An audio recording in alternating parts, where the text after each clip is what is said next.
Okay mga chong, ito yung ating Yamaha YTX 125 na ginagawa nating scrambler. Bali ngayong video, mag-i-install tayo ng taillight dito. Ito yung i-install natin.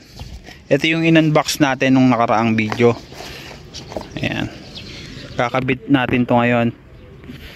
Ilalagay ko na lang yung link niyan sa baba, pati itong card dito sa taas para mapanood niyo yung unboxing video natin dito sa taillight na to. Bali LED na taillight to, tapos 12 volt siya.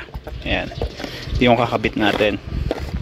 Bali may taillight na tayo. Ang problema, ayan, may taillight na to, tsaka may kabitan na siya ng plate number.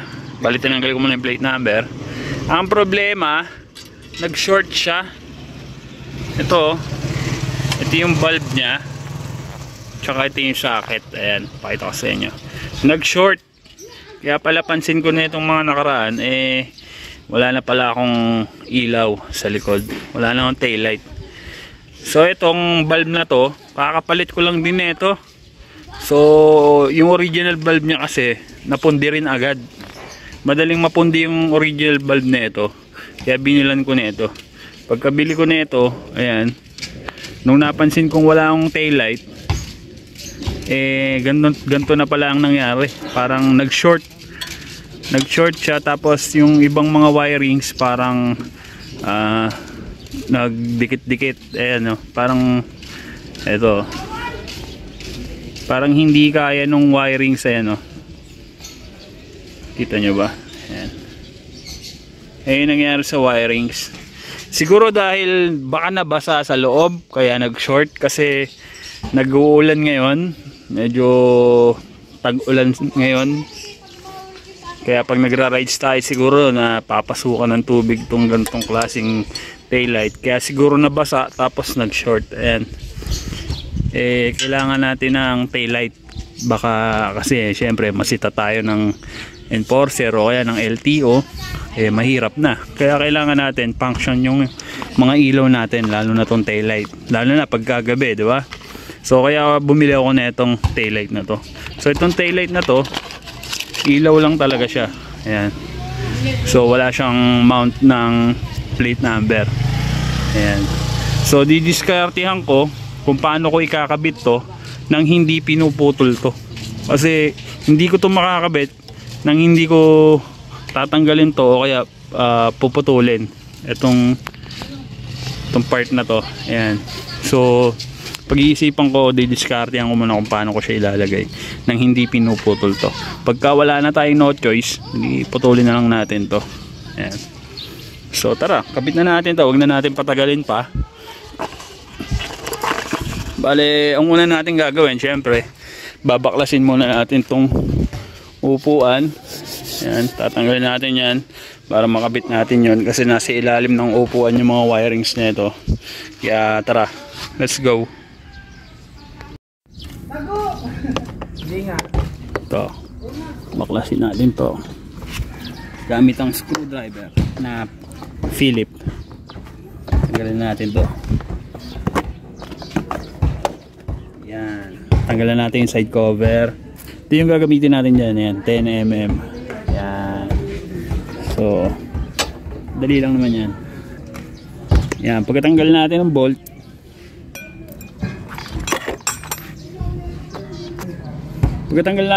pwede na natin tanggalin itong seat. Taas natin, tapos hilahin lang natin pag ganun. Tanggalin yung seat natin. Ayan, natanggalan natin yung upuan o yung seat natin. Ito na yung mga wirings. Ito yung sa ilalim. Ito, wala nang wirings to kasi pinakita ko nga sa inyo kanina. Ito yung mga wirings niya, pati bulb niya, pati sa akin. Tinanggal ko na to para less hassle na din. Baka kasi mag short pa ulit pag kung hindi natin tinanggal. Kaya tinanggal ko na rin agad to. Kaya wala na siyang wiring. So ang susunod na gagawin natin ay okay na to. Ito, diskartehan natin kung paano natin makakabit na hindi pinuputol to. Tanggalin muna natin tong ano nga, pinaka plastic, para mapag-aralan natin kung paano natin isasalpak yon.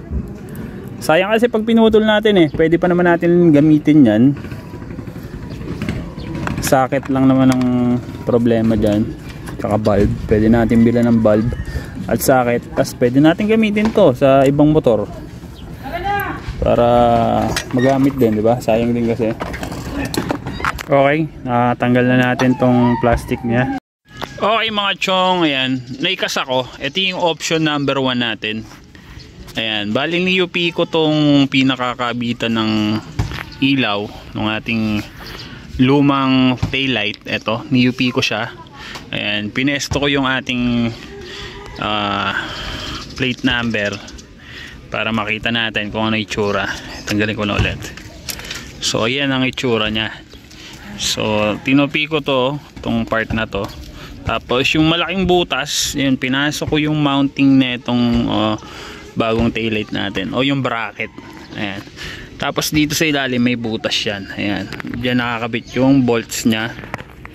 Yan, sa butas na yan. Tapos pwede ko pang ikabit yung kabilang bolt dito sa butas na to. Ayan. Ang problema, parang nahahalaya naman ako, ano? Kasi may ganito. So wala na tayong no choice. Ito lang yung pinaka unang option natin dyan. Yan lang yung parang hindi natin putulin to. Yan yung option natin. Yeah, pag ganyan siya, ganyan yung tsura niya. Second option natin, wala na tayong no choice, puputulin natin to. So dahil hindi okay sa akin tong ganito, malamang sa malamang putulin na lang natin tong part na to. Okay mga chong, nabaklas ko na tong luma nating taillight, yung bracket nya. So wala na tayong no choice, kaya puputulin na lang natin to.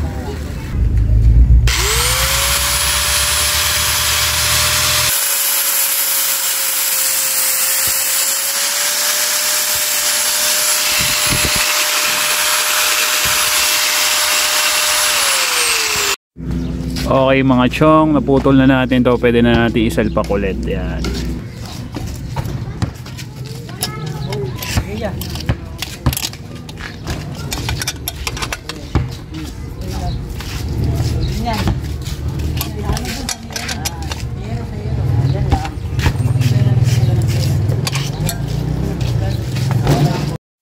Okay mga chong, wirings naman tayo. So madali lang naman to sundan. Hindi rin naman tayo maliligaw dito at tatlong wire lang din naman to. So ikakasa natin to. So una, ipasok muna natin to dito sa ilalim. Ayan. Tapos etong hawak ko na to, ito yung socket sa luma nating taillight. Ayan. Kinuha ko lang para dito tayo magtatap. Ayan, yung tatlong yan. Dito tayo magtatap para isasalpak na lang natin dyan. Yan, para magamit pa rin naman natin to, di ba? Para mas madali, hindi tayo magpuputol dito. Dito na tayo nagputol. Yan. Kinuha natin dun sa lumang taillight natin dun sa stock. Tapos to, yan, yan ang naman yan eh. Meron lang isang kulay na iba. Yan. Bale, tong dalawa, itim sa itim, blue sa blue, etong red dito sa yellow. Ayan, explain ko yan bago natin isalpak.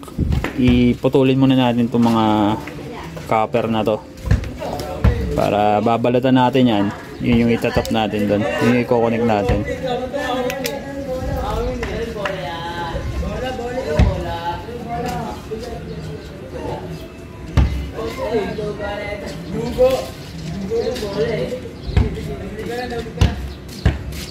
Medyo makapal din ang wirings nito, maganda-ganda rin. Yung luma ay yung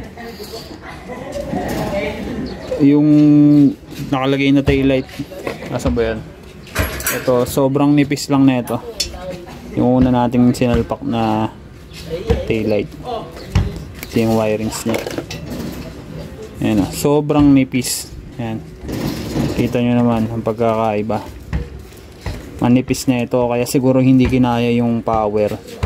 Tapos nag short pa. Ayun o, magkadikit yan o. Ayun o, parang nalusaw. Kita nyo ba? Ayan, nalusaw yung wirings nya. Tsaka sobrang nipis. Ayun o. So ito medyo makapal yung LED. Dito sa LED taillight natin, medyo makapal yung wire nya. Palitan muna natin to lahat. Yan, nabalatan na natin. Pwede na natin pagduktongin. Pagduktongin muna natin. Yan. So bago natin balutan ng electrical tape yan, testing muna natin. Mamaya mali pala pagkakabit natin, tas nabalutan natin agad, 'di ba? Di magbabaklas na naman tayo. Testing muna natin. So yun, nakita nyo na ilaw na. Itapat ko muna dito. Yan. So naka-brake, naka-taillight na yan. Try nating i-brake. Yun. Yan, nakurap naman siya. Okay, testing ulit natin yung brake light.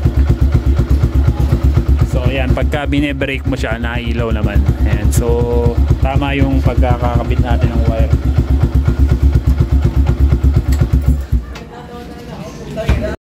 Okay mga chong, tama yung pagkakakabit natin ng mga wirings. Itim sa itim, blue sa blue. Etong pula dito sa dilaw ng motor. Ito kasi pulang to, dun to sa LED light o LED tail light natin. Yung kulay niya pula, dito yan. Itong dilaw na to, dito yan sa motor natin. So ito kasing itim, ito yung ground tong itim. Itong blue, ito yung tail light natin. Yan yung tail light. Tapos ito namang dilaw dito sa motor natin, yan yung brake light. Etong pula dito sa LED tail light natin, yan yung brake light. Pagka nag-brake ka, iilaw yan. So ayan yung explanation dito sa ating wirings dito sa tail light na to. Ayan, kaya siya tatlo.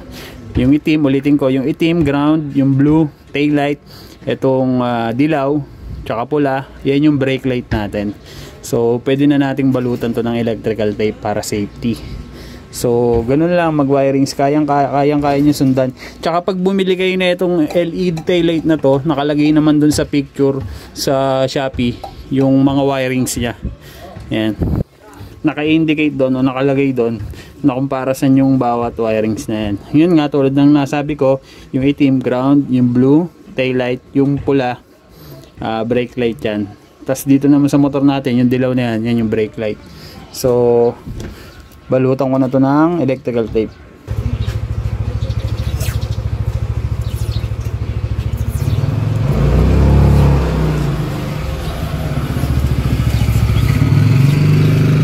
Yan, balutan natin ng electrical tape para hindi rin pasukin ng tubig agad at hindi mag-short.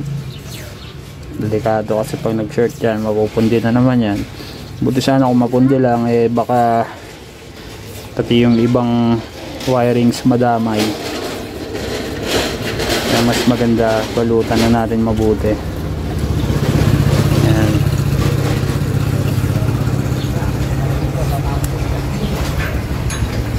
So ayan na, salpak na natin, nakapit na natin mga wire, na balutan na natin ng electrical tape. Okay na.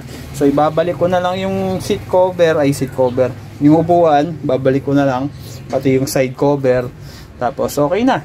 Ganun lang magkabit ng taillight at mag-wirings. So babalik ko muna yung mga upuan, pati yung side cover, tapos pwede na natin testingin ulit. Okay mga chong, testing na natin tong LED taillight na kinabit natin dito sa ating Yamaha YTX 125. So tara na, let's go. Start ko muna.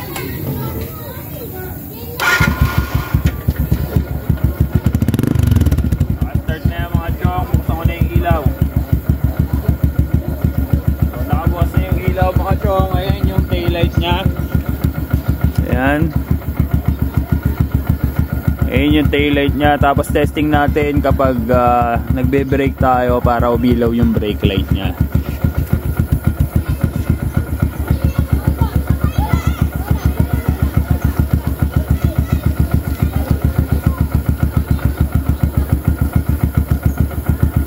Okay mga chong, ayan yung testing pag bine-brake natin.